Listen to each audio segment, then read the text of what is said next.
Oke, di sini kita bisa lihat website ini tampilan awalnya seperti ini. Lalu di sini juga ada deskripsi singkat, ada button kalau kita pencet diarahkan ke sini. Lalu di bawahnya ini ada cek nutrisi. Kalau misalnya kita hover maka akan ada seperti ini. Pertama kita cek ini dulu. Kalau misalnya ini kan sup ikan, misalnya kita mau pencet sup ikan ya, kita coba lihat resep, maka kita akan diarahkan ke page resep sup ikan. Lalu kalau misalnya kita coba misalnya, nah ini kita lihat resep, kita akan diarahkan ke bubur ayam sehat. Oke, lalu kita coba yang ini. Kalau kita pencet maka kita akan diarahkan ke bagian page info nutrisi. Lalu kalau misalnya dipencet, kita akan bisa lihat nutrisinya. Oke, lalu mari kita coba mengecilkannya. Oke, di sini cukup responsif sebenarnya.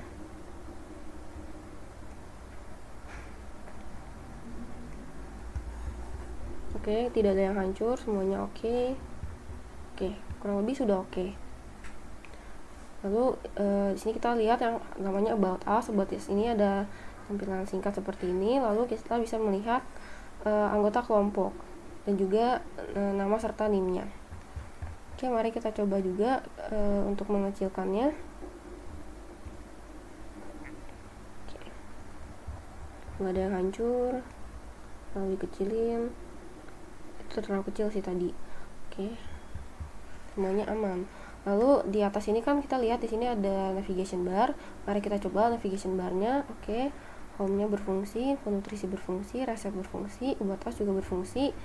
Lalu yang bawahnya juga home berfungsi, info nutrisi berfungsi, kemudian resep dan juga batas. Oke, mari kita inspect juga sedikit untuk memastikan bahwa ini enggak error.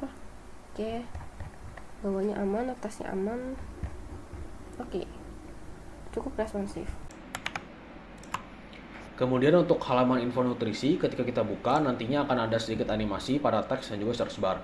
Kemudian ketika kita scroll ke bawah, maka akan ada fitur filter dan juga tombol untuk menampilkan makanan yang kita save. Kemudian ketika kita scroll lagi, maka makanan akan muncul satu persatu menggunakan animasi dari bawah ke atas seperti ini. Dan akan ada tombol lebih banyak untuk menampilkan lebih banyak food cart. Ketika food cart yang ditampilkan sudah habis, maka tombol akan otomatis hilang. Kemudian di sini ada carousel untuk link ke resep-resep rekomendasi seperti ini. Kemudian untuk fitur search kita bisa langsung search menggunakan nama makanan seperti ini. Kalau misalnya nama makanan yang dicari tidak ada, maka akan memunculkan seperti ini. Kemudian filter, di sini kita bisa filter berdasarkan dua kategori yaitu kalori dan juga bahan baku seperti ini. Tetapi tidak bisa digabung dengan fitur search yang dimana artinya ketika kita filter maka search di sini akan dihiraukan, begitu juga sebaliknya. Jadi ketika kita search ayam maka filter ini akan diabaikan. Kemudian ketika kita membuka food cart akan ada tampilan pop-up seperti ini yang menunjukkan informasi nutrisi dan juga warning-warning yang dimiliki oleh setiap makanan. Pop-up ini memiliki animasi scale in dari kecil ke besar. Kemudian teks, gambar, dan text box juga diberikan animasi untuk menyesuaikan dengan animasi scale in-nya. Kemudian di sini kita bisa bookmark atau save makanan yang mungkin sekiranya ingin kita cari lagi tanpa perlu cari scroll ke bawah, dan kita bisa akses melalui tombol ini. Dan pop-up-nya sama, ada scale juga dari kecil ke besar, dan ketika kita hapus bookmarknya maka makanannya juga akan hilang. Kemudian untuk dari segi responsif di sini ketika layarnya dikecilin maka gambar akan ikut mengecil dan juga informasi-informasi gizi akan dibuat ke bawah memanjang jadi seperti kolom. Kemudian untuk tampilan ini juga ketika dikecilin maka dia hanya akan menampilkan satu menu per baris. Jadi di sini saya akan menjelaskan mengenai halaman resep. Nah, halaman resep ini bisa diakses dari navbar yang terletak di atas dari website Nusa Sehat. Nah, pertama-tama dia akan ditampilkan 6 resep secara default. Nah, jika kita menampilkan 6 resep lainnya, kita bisa klik tombol lebih baik di sini dan akan muncul resep-resep lainnya. sampai resep tersebut habis. Nah, kurang lebih di data kami ada 20 resep yang kami masukkan ke dalam website ini. Lalu kita ada fitur search bar, di mana kita bisa mencari resep apa yang ingin kita cari. Misalnya kita ingin mencari resep yang memiliki nama makanan ayam.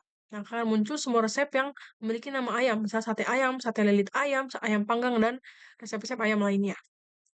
Lalu kita bisa hapus dan akan kembali ke awal tadi. Memunculkan semua resep makanan.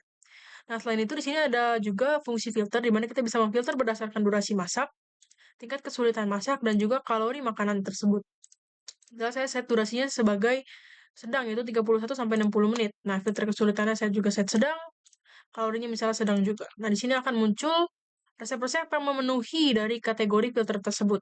Nah, jika kita kembali ke awal, maka kita akan kembali ke resep awal tadi, yang dimana tidak ada filter yang diaplikasikan. Nah, untuk resep dan juga filter ini bisa kita combine. Jadi misalnya kita mencari resep ayam, nah dari resep ayam ini bisa difilter lagi. Misalnya kita durasinya set sebagai sedang, kesulitannya misalnya sulit, kalorinya sedang. Nah, terbukti tidak ada resep dengan kategori seperti ini. Dan jika kita ganti misalnya jadi mudah ataupun sedang, nah akan muncul resep yang sesuai dengan filter yang sudah kita masukkan.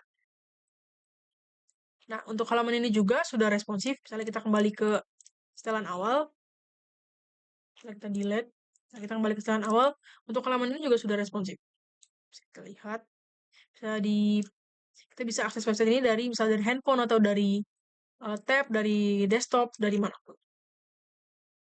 Selanjutnya, jika kita mengklik salah satu dari resep ini, kita akan diarahkan ke halaman resep detail yang berisikan nama makanannya, beberapa informasi seperti berapa lama dia masak, tingkat kesulitannya, kalorinya, dan juga berapa porsi yang bisa disajikan dari mengikuti resep ini.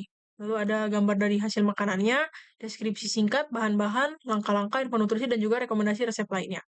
Nah, di rekomendasi resep ini, kita akan memunculkan 3 resep random untuk setiap resep detail. Misalnya kayak, jika saya ketik ayam panggang rica-rica, maka akan memunculkan 3 resep lainnya. Dan jika kita back ke halaman tadi, maka rekomendasi resepnya juga akan berubah.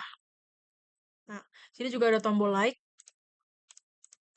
Dan di sini ada tombol kembali ke resep halaman resep. Nah, di halaman resep tadi saya juga lupa bilang bahwa ada tombol like juga di sini, tombol favorite button. Nah, kurang lebih seperti itu. Nah, untuk halaman resep detail juga sudah responsif, bisa diakses dari berbagai desktop. Kita lihat di bawah. Kurang lebih seperti itu.